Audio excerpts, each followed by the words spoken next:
can, without you can live to be well. Live to be well, without you can, without you can.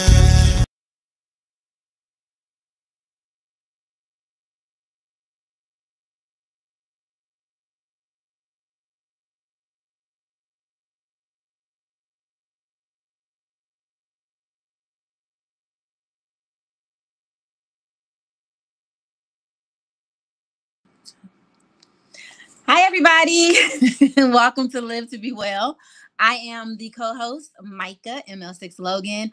I am doing it by myself today. Why? Because Dr. Kim, aka my mother, is resting to be well. She needed a little rest. And so I wanted to make sure that she's getting her rest. That is all a part of living to be well. Today, we have a very, very, very special show. The person that is coming on to speak is someone that I have admired and looked up to since I was a young child.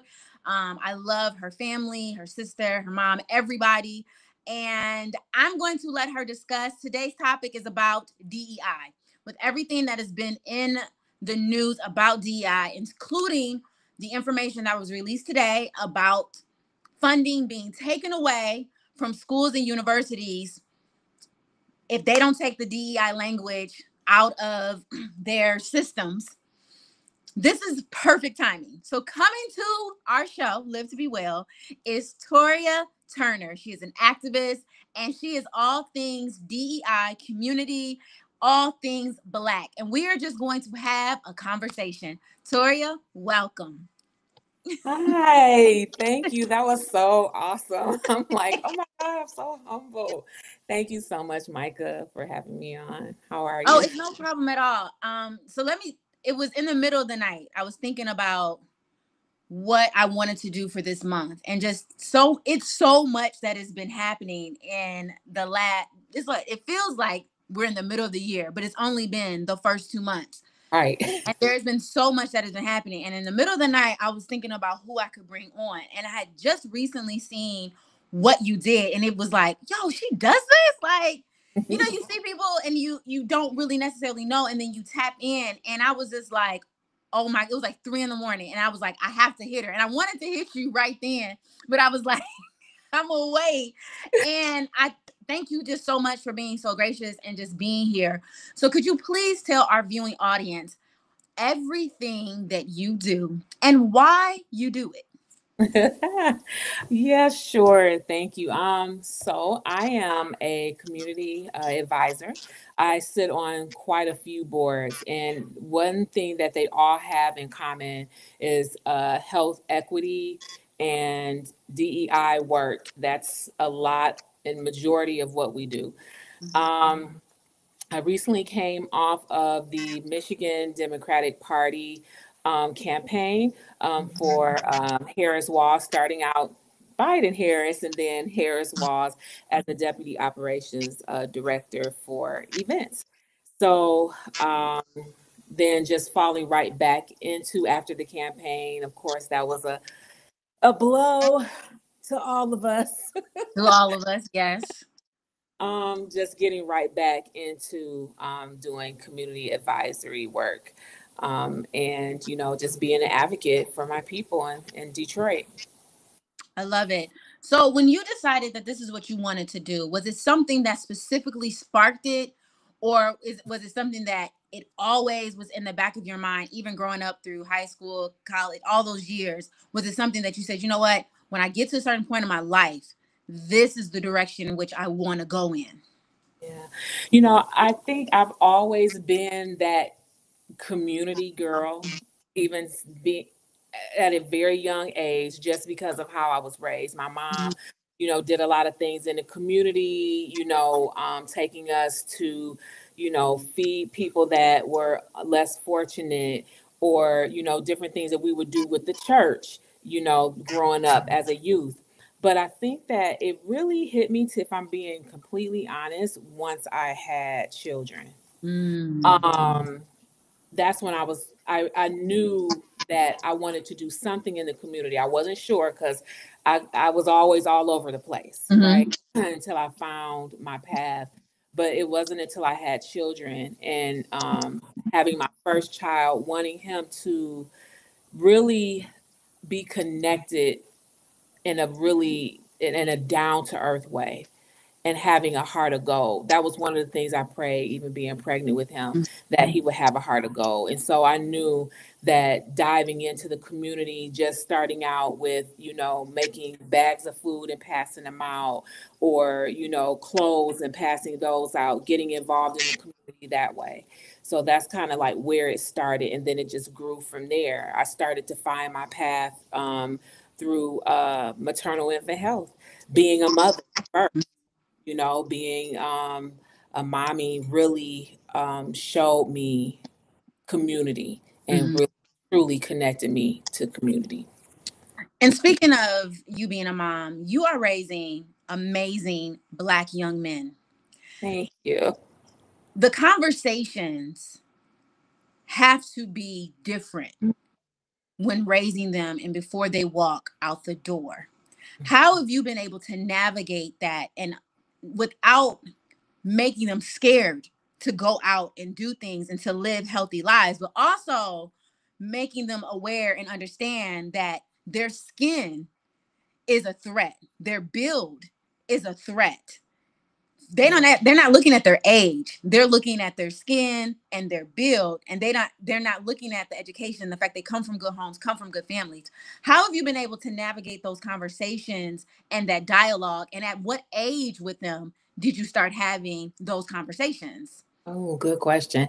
So with my oldest, it started at a very young age. I mean, I knew that it was important for me to always let him know that he was a beautiful Black boy and that he's, Black, being Black and proud was always something that I put to the forefront in our home. Brock's experience is going to be different from Brax's experience because Brock, growing up, he went to majority white schools, right? We were in Grosse Pointe for a while. And then from there, he was in, Detroit Public School for about, maybe 2 or 3 years. And then from there, he went to UAD Jesuit, majority white, right? Even though it's right in the center of Detroit. And so I had to be really creative and really think about how I wanted him to navigate that space because I knew it was tough for him. A lot of times he was the only Black kid in his class. And so I actually had him read what book was that? Let me think about it. I'm losing my train of thought. I'm a little bit nervous too. but but I had him reading a lot. And one of the books was Malcolm X, because I wanted him to be familiar and to be aware. And I would talk to him a lot about the spaces that he was in and trying to help him navigate those spaces. And it was not easy at all because he's not going to tell me everything that he's going through. And nor did he always understand everything that he was going through. I will tell you what you said, how did I relay those messages to them and not make them afraid? I didn't do a good job of that. That would be Dad. Okay. I think I made them afraid. Because I as a mom, I'm coming from my place of fear. And sometimes I would tend to kind of put my fear up on them. But thank goodness for Brian being able to really balance that and say, all right, let me handle this part. Because of course he understands. Yeah, he has. Because I'm like, oh, make sure that you have, oh my goodness, I'm like all over the place with these boys because I'm afraid, and I would put that fear off on them. So I had to learn how to kind of really try and balance that out the older that they got. Yeah. I love that you had them read books because right now specifically what we're seeing is they're taking a lot of books out of libraries, out of schools. They're also rewriting what's in these history books. I just saw a report recently of them breaking down what's been in these history books. Ironically, since 2016, it seemed like there was a shift and what's in them. And because they are so afraid and embarrassed of their history, they try to wipe out our history.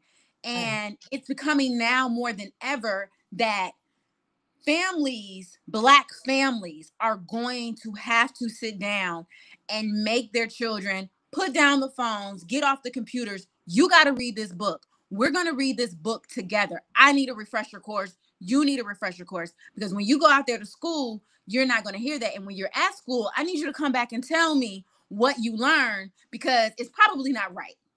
Or before you even get there, when you get to school, you're going to be like, yeah, this isn't right. And having that understanding. And I love that you had them and you're continuing to have them open the books of our history and those that came before us, to really help them flow through this mess that we're in a country. Which leads me to the DEI conversation. Yeah. DEI conversation has been insane since January, what was that, 20th, when that man got in office, and they immediately started trying to take away. And what I found out was that so many people were misinformed about what DEI was. And what really brought it to the forefront is when the beloved Target decided to say, oh, we're not doing it anymore. And let me tell you this, I don't really shop at Target like that. If I go in there, it is what it is. However, when that story broke, it brought me to tears. And the reason it brought me to tears was because I know how hard it is for the Black entrepreneur to make it in a space like that, to be seen. And for us as Black women, if I don't know nothing else, I know Black women love shopping at Target. Okay? Right. They love it. Like that's they go to for everything, and don't mind spending the dollars. And so I remember when that specific story broke, I literally burst out in tears, and all I could think of is, why do they hate us so much? Why do they hate us so much? And then I thought about it and I said, it's not even us that they're necessarily coming for. They think that they are, but it's them who don't understand. So can you just break down the definition and components of DEI so that it can forever be broken down? Absolutely. So, I am a believer that I want us now more than ever to be really intentional about what DEI is and actually saying the whole thing. Like, I get that, we say DEI because it's like, it shortens it. But right now is the time that we have to be more intentional in saying diversity, D, equity, E, and inclusion. And I think that, and not scale back on that, because that's what is expected for us to scale back and to hide, when we can't do that anymore. And so, diversity is for all people, right? And then equity is fair opportunity for all of us. And inclusion is the role or the journey that we take to get to our goal, that we all take to get to our goal together inclusively. So I think that once people understand what diversity, equity, and inclusion is, and really start speaking that and educating themselves about it, then I think that, we can start doing our community more justice. Right now, a lot of people, like you said, the first time that they're hearing about it is with this whole situation with Target. And that should not be the first time of us hearing about it, right? But okay, so we're going to seize the opportunity. I'll try to be positive, and we're going to seize the opportunity, and we're going to begin educating. Yeah. Okay. I have so much more. Keep talking. But I'm like, keep okay. talking. So I say, when it comes to what's happening right now, how I look at it is it's an attack. And I'm taking it like this. It's a very intentional, very, very violent attack upon our community. Trump is his the backlash against DEI is going to have measurable and it's going to affect us, and the measurable consequences are just going to be out the door. It's going to be insane. And so if we in our community don't get a hold on that and start really educating like immediately, we're not going to do ourselves any justice. I mean, it is what it is right now. I hate to say that, and I'm not giving up the fight or any of that, but I think that what we need to do is really horn in, buckle down, and focus on how we can spread this message and not look at DEI from a point of a deficit per se, right? I think this is a time that we need to take these next 2 years and just really sit down with our youth, sit down with not just our youth, okay? Because some adults didn't know what it was either. You know, they were just throwing DEI around and not really understanding, or they knew it was diversity, equity, and inclusion, but they thought that it was only just about race, and it's not just about race. You know, veterans, they benefit from DEI. Women benefit from DEI. I will just say white women benefit from DEI more than I did. And I was in the field doing the work, and I'm like 6 on the totem pole, whereas white women are benefiting more than I am. And I'm like, I'm out here doing it. Right? You know what I mean? Sure. Like, imagine that. For sure. I saw the governor of Texas, who is a known racist and just, he's a very evil person. I would never move to Texas as long as that, like, I would never think about it. And it's interesting how he was on this whole DEI mission. And I'm like, sir, do you know you're in a wheelchair? Like, you're old. Like, hey, yo, let's wrap these ramps up so that since this is a problem, let's take away the ramps. So that you don't even know, because as I mentioned earlier, that term DEI to them is the N-word, strong ER. And they think that they're coming for us, not realizing, hey, it's you. It's you. It's you. You, sir, in that wheelchair. You, sir, that is over 65. It's you. Because technically, you shouldn't even be governor. Exactly. Hello. And how about the VP benefiting from going to a Title I school? Hello, sir, you are a graduate, a DEI graduate. You benefit, you have benefited from diversity, equity, and inclusion. And here's the thing that really gets to me is like you said, that it's the N-word real strong for them, because they think that they're attacking us. And that's the problem. Yes. The fact that they're taking it away specifically for the reason of wanting to harm us and not realizing that it's harming everyone, them, their people and their families, veterans, disabled, the women in their family, they're harming everybody. But their focus is so much on race because it's a racist country that we're living in. And the election proved the election proved and the election proved it 100%. Oh, the turmoil and the betrayal. Yes, the betrayal. After the night of the election, and I saw that, I was watching the results, I got this feeling of sickness head to toe. For one, I said, I've watched enough elections to know that those electoral votes ain't never came in that fast. That was my first indicator. I was like, something ain't right.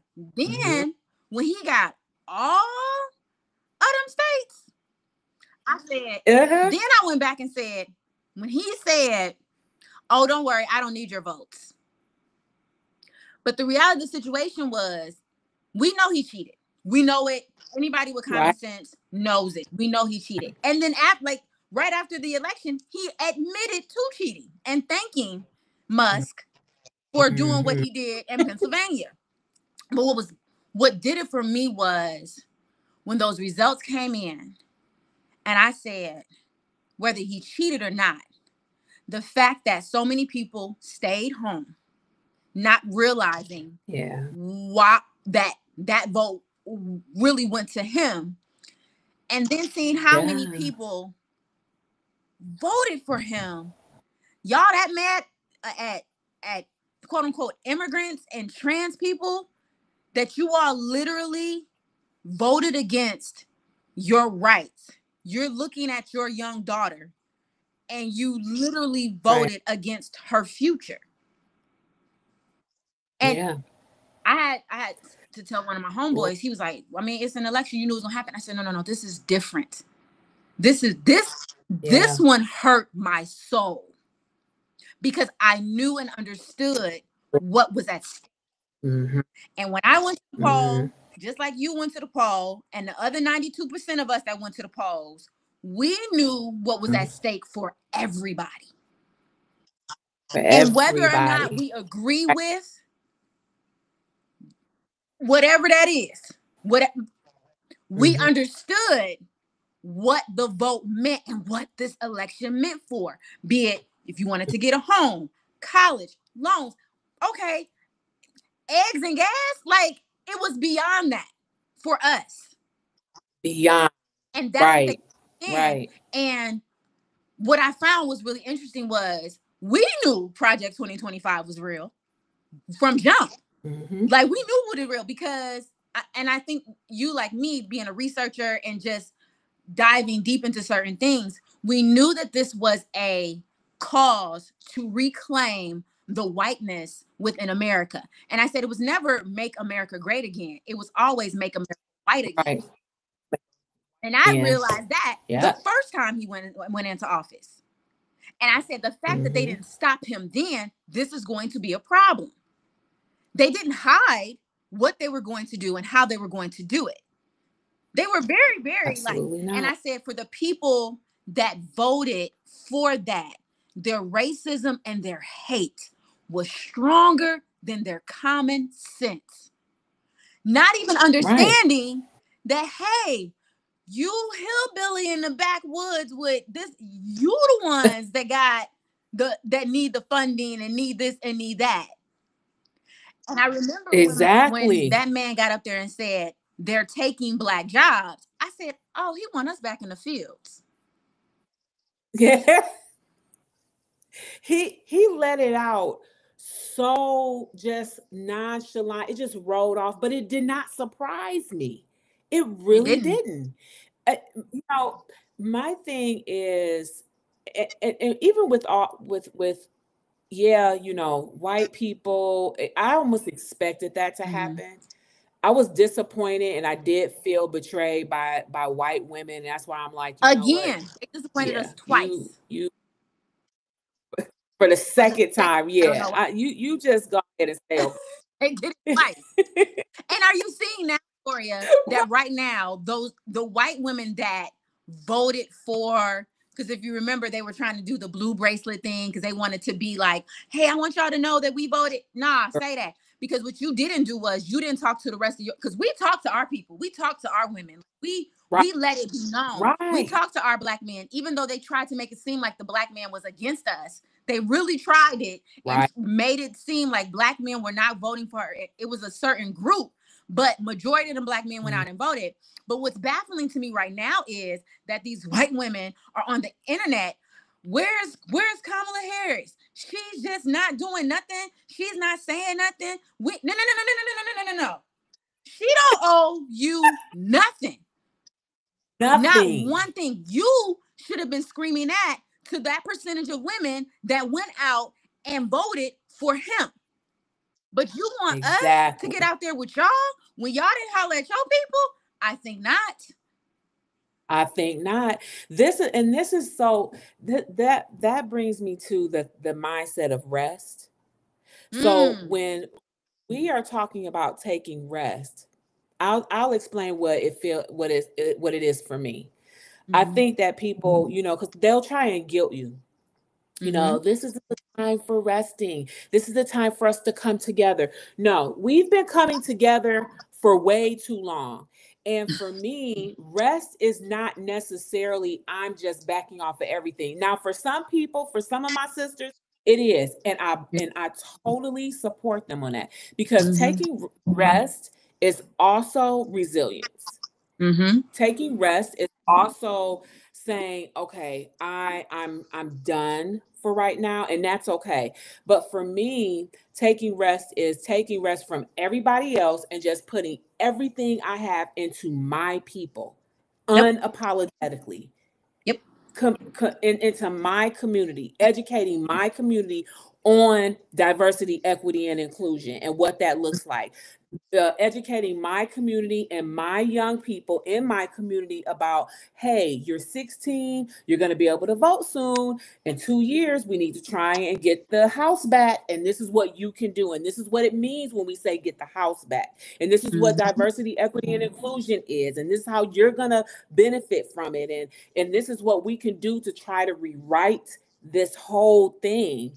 We can start doing that right now because I hate to put it like this, but right now it is what it is. Mm-hmm. These next 2 years, it's going to happen, right? Everything is going to come down the pipeline is going to come down super violent. Um, but what we need to do is we need to reorganize. We need to come together and we need to mobilize and we need to have these talks with our community. This is where that activism comes in for all of us and our advocacy starts to tap in for all of us. We can really sit down with our community now and just really focus in on us. That And to me is what taking rest is. I've been saying it. I said they think that when we say we not doing nothing, that means that we just at home totally oblivious. No, no, no. Right, We're not doing nothing for you to make you feel comfortable because we've right, been doing that. Everything, our existence has been to make you feel comfortable. And you didn't do your due diligence right. by talking to those women that sit and watch Fox News all the time. You Mm, didn't have Zoom calls for your people to help them understand. right. And it's so frustrating that when we went to the polls, we voted for everybody.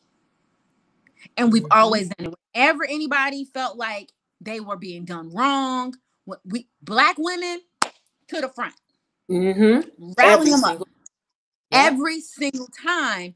And even for the ones that looked down on us, that felt they Mhm, were better than us, that felt like they were more white than us because of their skin tone or whatever the case may be, we still went to bat for them. And to see that they didn't the day after the election, Toria, I could not get out of bed. yeah. Oh yeah. I could not get out of bed. I Mm, cried all day. yeah. Oh yeah. I completely understand that, Micah. I'm telling you, we had to report to work.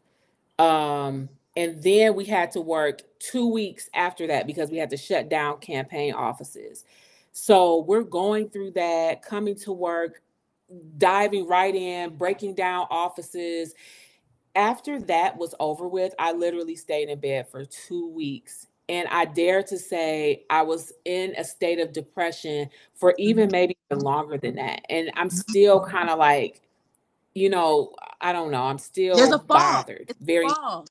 you know. It's a Let fall. me I want to say this. During the campaign, there were a lot of Black Women for Harris, Black Men for Harris events, right? Mm-hmm. And that's good. That's good. Mm-hmm.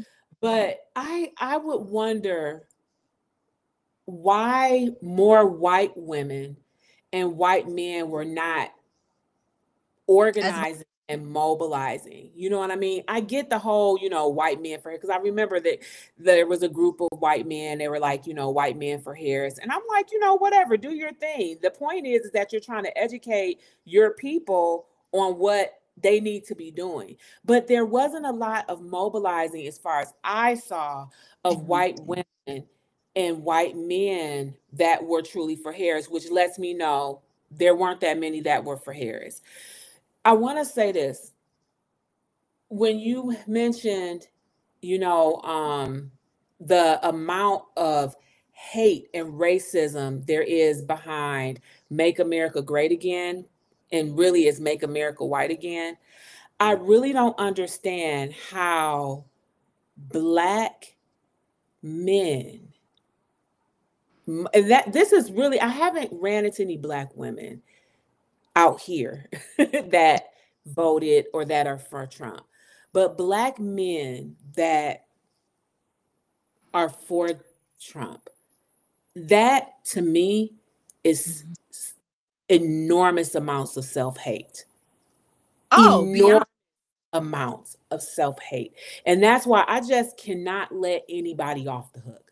I cannot. Like, white people, I expect that from any white man or white woman that is for Trump, that is not progressive, that is completely racist. I expect it. It's fine. You're in that box, whatever. But a brother or a sister, I'm like, no, I'm not letting you off the hook. You know what I'm saying? You need to get told. You need to get told. Someone said that it's at that point where if you know somebody that voted for them, you got to cut them off. And I was like, I stand 10 toes down about that. Like, if you voted for that, that means that you don't care about me. You don't care about the future. You don't care about my nieces and nephews. You don't care about anything. And that you just saw somebody who was a celebrity that you felt had power, that could be above the law. And that was just a hateful person. And you look up to that. There's something in you that looks up to that level. I don't need you. I don't need you. I don't need, like, I don't. And I don't even want to be around you to that point that you feel like that's your master. And guess what? He's treating you like master servant. Because what happened to all those Black men and those women that were for Trump, thinking that they were going to get an elected office, or they were going to get, I'm the meme looking. Where y'all at? Right. Where y'all at? You know what I'm saying? Because you were doing all of that.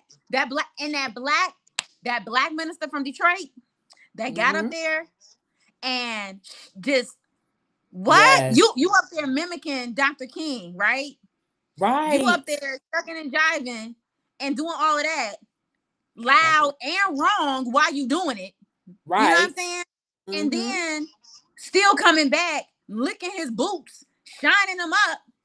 Where you at? Yeah. Just like years ago, I was so angry at all of those Black presidents from HBCUs that went and stood behind that man. I said, why would y'all do that? Including my president. I said, why would you go up there with your what? I know. That was so disappointing. And it was just so like, this isn't, y'all falling for the bait. Yeah. And fast forward, look what he doing. Showing drinking his hand. The ruckus juice. That's what I call it. Drinking the ruckus juice. Drinking the ruckus juice.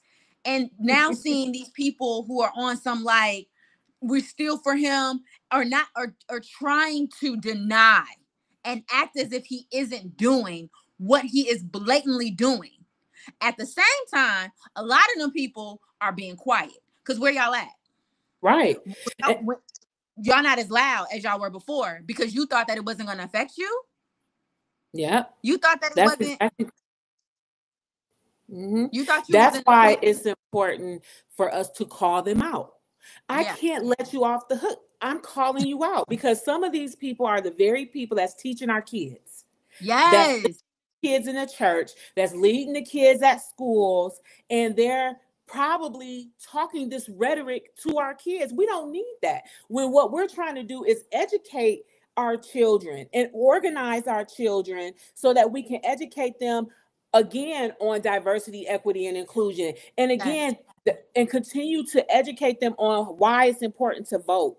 You know, we have an Yes. election coming up right here in the city of Detroit, and all of our kids that's turning 18 and that will be able to vote need to be there. This will be their opportunity to start to understand what democracy truly is. That is the key. So I can't let any Black brother or sister that's spitting that crap, don't know what they talking about, get off the hook. I just cannot do it. I can't. I'm with you. So I'm gonna ask you this: since you are in the city of Detroit, how them Chaldeans doing? Listen, I'm gonna tell you, How they it doing?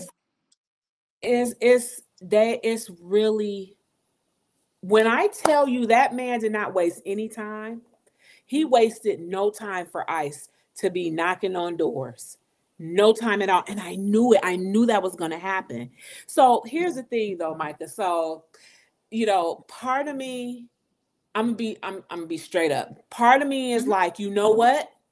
I'm not coming to your rescue. It is what it is. Look what happened. This is what we were trying to tell y'all. And y'all so busy wanting to hate us, even though you looking like us, you wanting to hate us so bad. And you going over to his side thinking what? That he was not going to keep his promise? This man is going to do what he said he was going to do. And he did just that the day after. So a part of me is like, you know what? Deal with it. But then the community part of me, the part of me that is just like, I think about the children, right? The parents, the little ones whose parents are taken away, whose parents probably did not vote for Harris, because we did mobilize in that part of the city. And there were a lot of them that were like, no to Harris walls. And over on the Trump side, visually, we see this. This is what we're looking at. But, you know, I took it upon myself and I joined a group of people that put out some educational materials in Spanish and also in, you know, whatever other languages, you know, if the person was from the Middle East, Lebanese, Arabic, and we made sure that it was on social media sites if we had to pass them out by hand, just giving them the education that way. So I did participate in that just because I'm like, okay, you know, at least just help out with the education. That's who, but again, that's who we are as Black women. It's sometimes it's like, we're not let somebody, if we see something going on, we're going to step in and be like, hey, that's not right. You know what I'm saying? Like somehow it may not be directly, but indirectly, we're going call, we're seeing what's going on. Like, baby, are you okay? Do you need anything? Like, that's just who we are. We're going to hold the elevator for you. You're not going to hold it for us, but we're going to hold the elevator for you. If you drop your groceries, we're going to help you pick it up. You know what I'm saying? If we see something in the aisle, we're going to pick it up, put it back on the hanger, make sure it's right. We got to think, we don't necessarily leave stuff in the wrong aisle because we're thinking about the person that got to come in after us. Let me put it back where I got it from. That's who we are. Right. Those of us that got some sense. Yes. Like, we do that. Like, let me just take the extra steps and put it back where I got it. I'm not going to just leave it here, you know, for them to have extra work. We do that. In us. It's in us to mobilize. I saw a quote that said, Harriet Tubman would have left a lot of y'all. She would have left a lot of y'all because you all don't get a whole lot.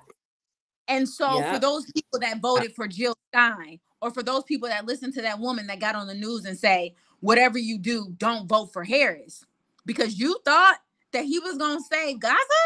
You really thought that? when it was out before that he was trying to turn it into an investment property and to turn it into beach houses and things of that nature. But y'all thought we came to Michigan and did them rallies, and he said with y'all, he's a liar, and y'all believed it because y'all wanted to, but y'all didn't understand reality. And now you're scrambling. Now you're scrambling. Now you're hurt. Now you're saying, I didn't think he would do it. I thought that he would hold his problem. I'm hoping he would change his mind. There's never was a mind to be changed because there's always one mind. He just knew that y'all would fall for it because he used the same language that he had been using. And for whatever reason, you thought differently because you thought that you were better than the Black woman that was running, that had your best interest at heart. You thought that you were better. And so I have a problem and I struggle with that within myself. But I'm going back to what you were saying about the voting and the kids that will be 18 in 2 years. I have been like, what I noticed in a lot of areas that there were no Democratic nominees on certain ballots for a lot of these local and statewide elections. And I'm like, hey, now is the time to be prepping people to be in those roles to do what needs to be done. Because I don't care what nobody says. And it's always been that. And I think now more than ever, people are seeing, like, you got to make sure the president is going, that's a whole vote in itself.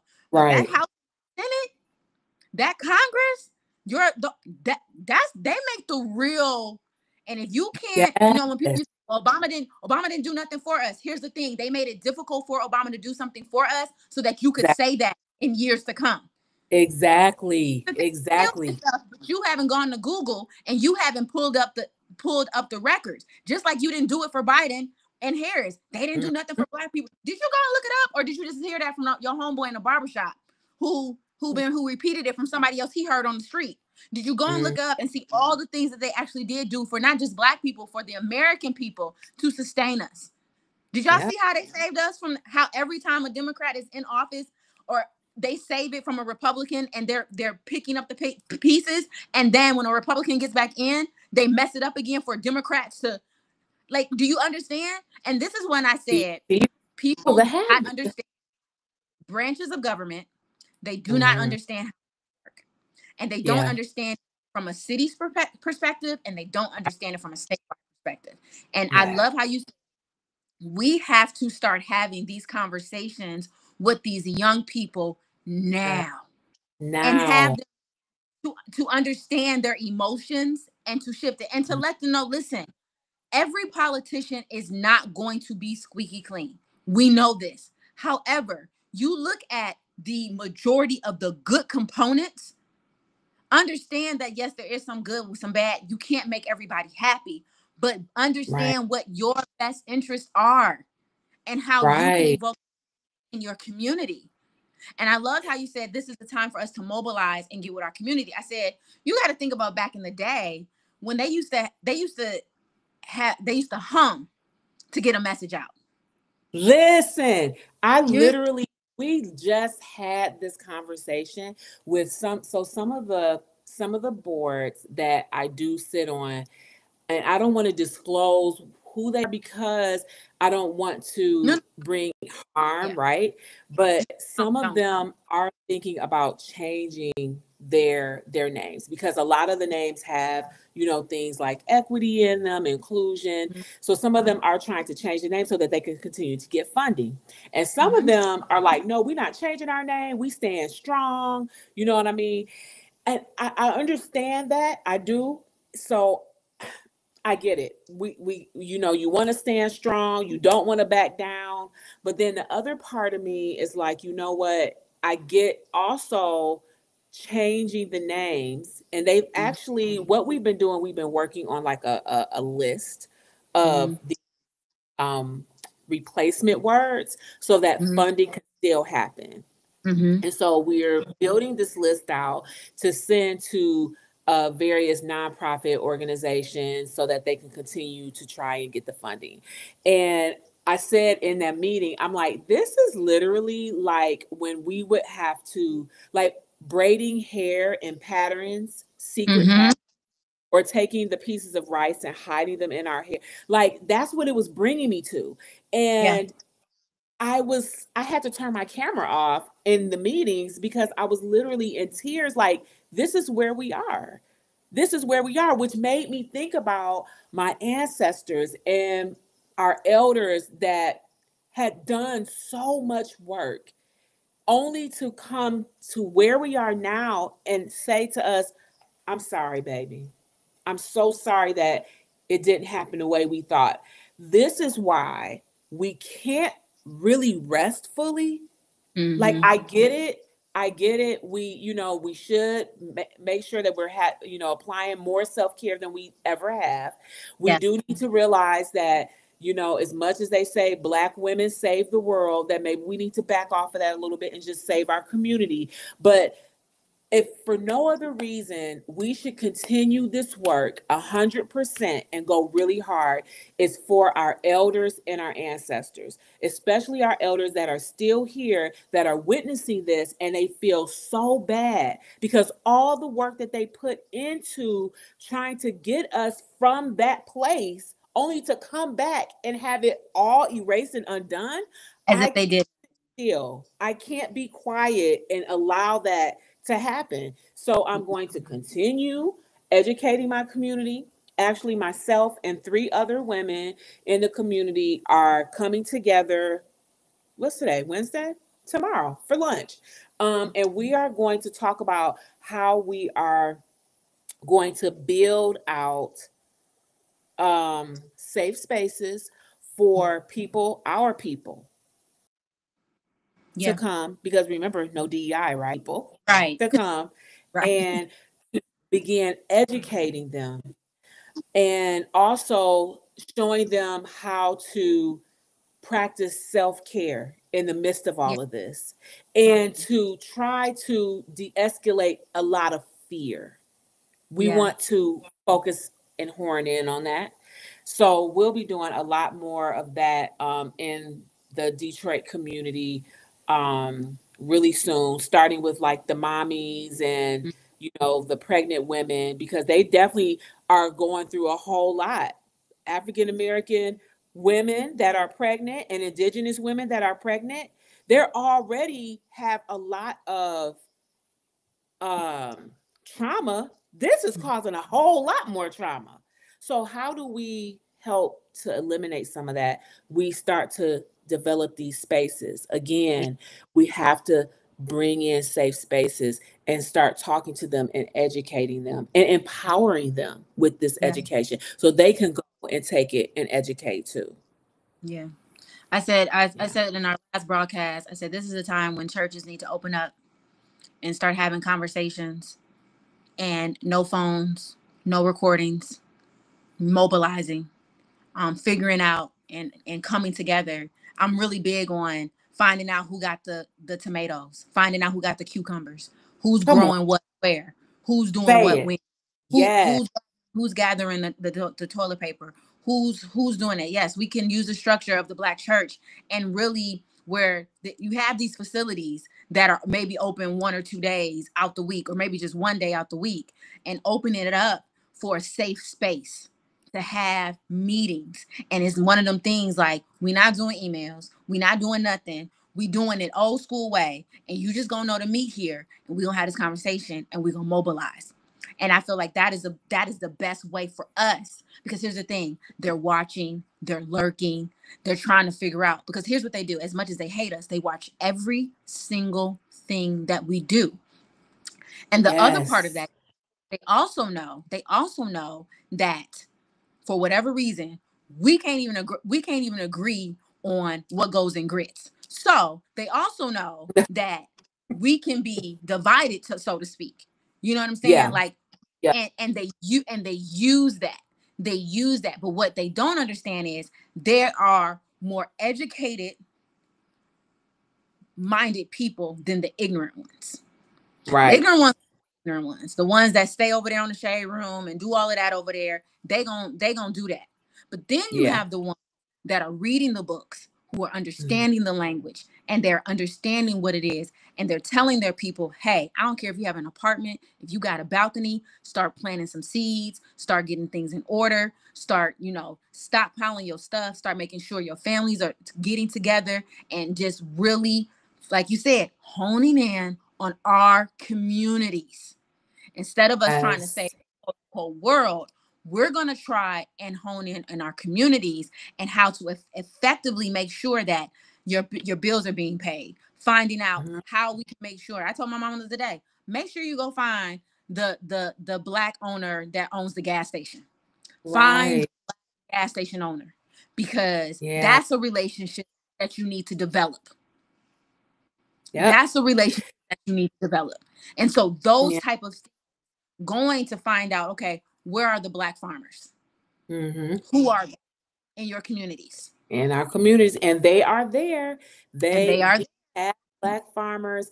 They are here. Yeah. All we have to do is ask, and build out the resources to give to each other, like the Detroit People's Co-op. We have a Detroit People's Co-op. Oh, wow. And I say, hey, visit that store, go and promote and you know what I'm saying, and support that store. I just want to real quick just say this. One thing that I did love seeing was when we're at Costco, right? And everybody came together, all the Black people, we all were in there. But I was a little bit aggravated because I'm like, we should have been doing this. We should have been doing this. You know what I'm saying? So I just want us to keep that same energy on everything from here on out. These next 2 years, our focus needs to be getting back that house. Yes. People need to come out on February 22nd.